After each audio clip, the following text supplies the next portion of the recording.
We're doing Attack of the 50-Foot Boss. No. Wait, yes? Yes. We're doing Attack of the 50-Foot Boss. That's what's happening. No, it's not Voss. It's Boss. Like this is the person you work for. Attack of the 50-Foot Boss. This is the rather wacky... hang on. Let's focus. Focus. Good. Attack of the 50-Foot Boss. It is a Warhorse Brewing Company. And it is deliberately, that's like a blurry looking thing. But it's a weird looking thing. Boop. Focus! There we go. Alright, so Attack of the 50-Foot Boss is a barley wine. It's 9% alcohol by volume, and it's a tall can, so it'll fuck you up. And it says, keep cold, drink fresh, brewed and canned by Warhorse Brewing Company.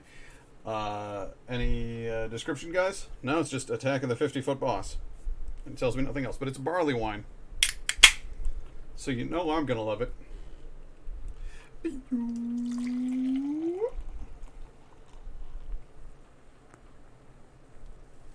Just listen to it fizz.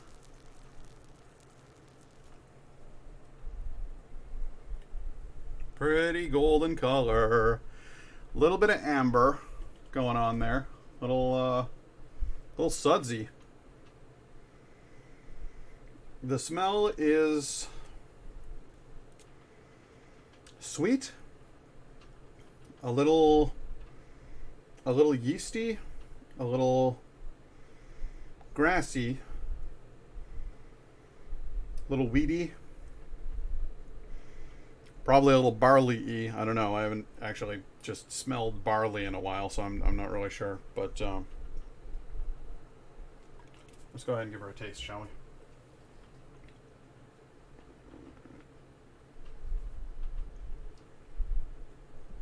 Well, the foam is delicious. I can't fault the foam at all.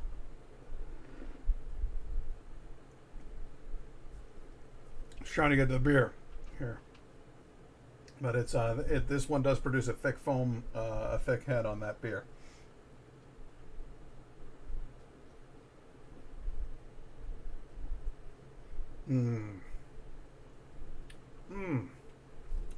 Yes, so sweet, a little roasty. It has kind of a roasted flavor. It has a definite malted flavor. It is fluffy in the mouth.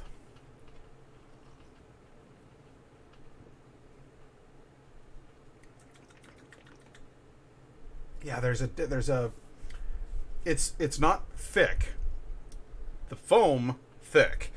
The barley wine not thin, but not thick either. It has a slightly thicker than watery consistency. It is fizzy and foamy on the tongue. But not in a burning way. There's this lager. It's funny. It's like a lager flavor that's been hit with a zing.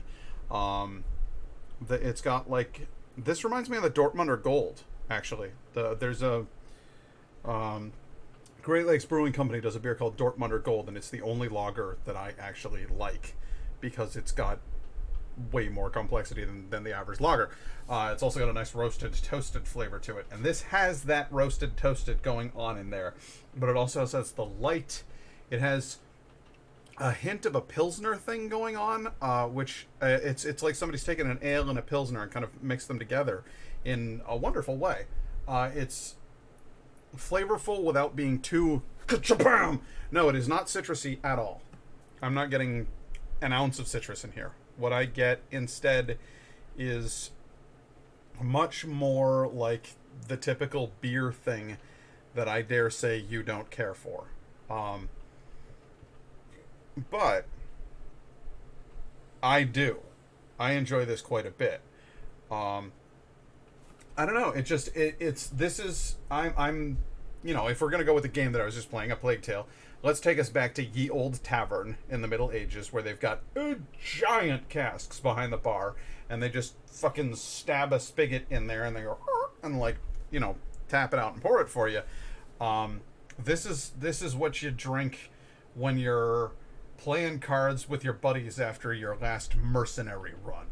Like, it's hard hitting, in the sense that it is quite powerfully alcoholic. 9% is substantial for a standard. Yeah, I would say that you could fit into Skyrim with this, 100%.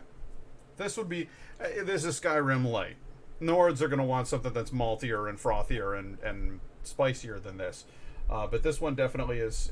This is like it could go with the vast majority of the other races from Tamriel. I would think would be down.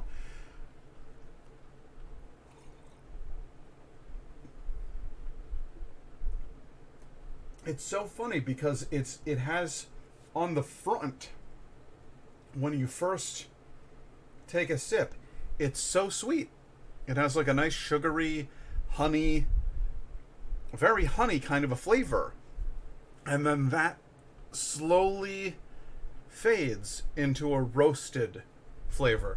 This would go very well with some peanuts, I would think. Some nice hot peanuts. You ever been to a bar that serves hot peanuts? They basically have like a popcorn machine, but they just throw peanuts in there and keep them warm. It's so good.